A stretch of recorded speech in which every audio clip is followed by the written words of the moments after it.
Christmas is right around the corner, and if you're like me, you've waited till the last minute to make some of your gifts. So one of my favorite things that I love to do is head over to Dollar Tree and grab some stuff that I can quickly transform and just elevate it to the next level.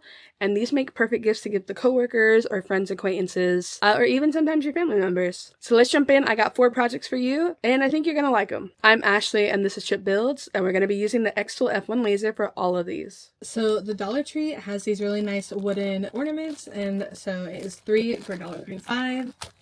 So I figured this was perfect for this project. So it's a nice little wood slice here, and it comes with some twine. Alright, so we can just place this roughly in the center. I know they're not a perfect circle, so it's going to be kind of weird. But so now we can focus our laser. And so you just want to make sure that both laser dots are overlapping, and that's how you know it's in focus. So we can frame up our first design here. So I switched it to the outline view that way to make sure that my design is not going to overlap our little hole. So that looks fine to me. Alright, and now we can engrave it. And so because we're going to use the blue light, we do need to make sure we're wearing our safety glasses. Alright, and that engraved really well. And this ornament came out looking really great. It's really crazy how we can transform this item from the Dollar Tree with our laser. Alright, the next thing we have is this little whiteboard easel from the Dollar Tree. This thing is also $1.25. It's definitely meant to be a whiteboard, but I know that we can engrave this, and I think it's going to look really good. So all we're going to do here is line it up as best as we can. And then let me frame my design so I can see what is happening. And I want to try to get it as centered as possible.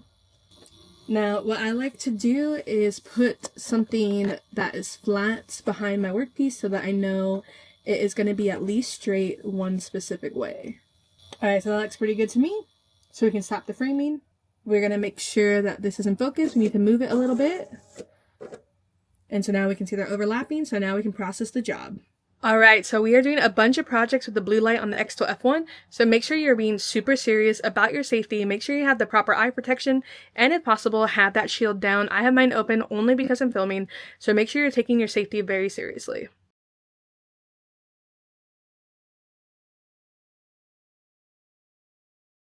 Alright, so there's a little bit of soot on there, and so we're just going to take our crocodile cloth and clean this right up. And then that looks great. Overall, the sign is looking really great, and it's super awesome that the QR code can be engraved, and it can still scan, and we can definitely look up where Santa is at all times. Now we're going to engrave on this Dollar Tree cutting board here, and this is going to be more for decoration and gifting this along with some other baking goods. But I still think it's worth it to pick one of these up from the Dollar Tree to engrave and gift to somebody.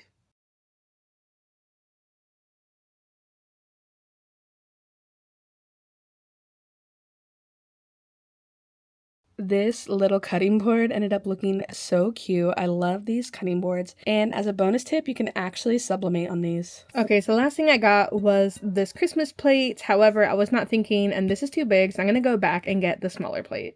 Alright, so we have our smaller plate here. And just one thing to remember to keep in mind is as you're going from object to object, make sure it's still in focus. So we can frame up this design here. And to me, that's looking relatively good. Since there is this snowflake pattern on the bottom, I want to keep that up in the top. And this will take about 10 minutes. Now, I did have to add blue tape to this plate. That way the laser could actually register it and it wasn't going to just bounce off of that glossy white plate. Alright, so now the moment of truth. Now, I'm honestly very surprised that this plate worked with the engraving, just because I've never done anything like this before, but it actually turned out really cool, and I can't wait to drop off some cookies to my neighbors with this plate on it. Well, guys, thank you so much for watching my video. I hope you enjoyed it. Let me know down below if you liked any of these, if you do any of these, what you would do different. I would love to hear some feedback. And also, if you're interested in any of these SVG files that I've created, let me know about that too. But thank you so much for watching, guys. I truly appreciate it, and I'll catch you on the next one. See ya. Bye.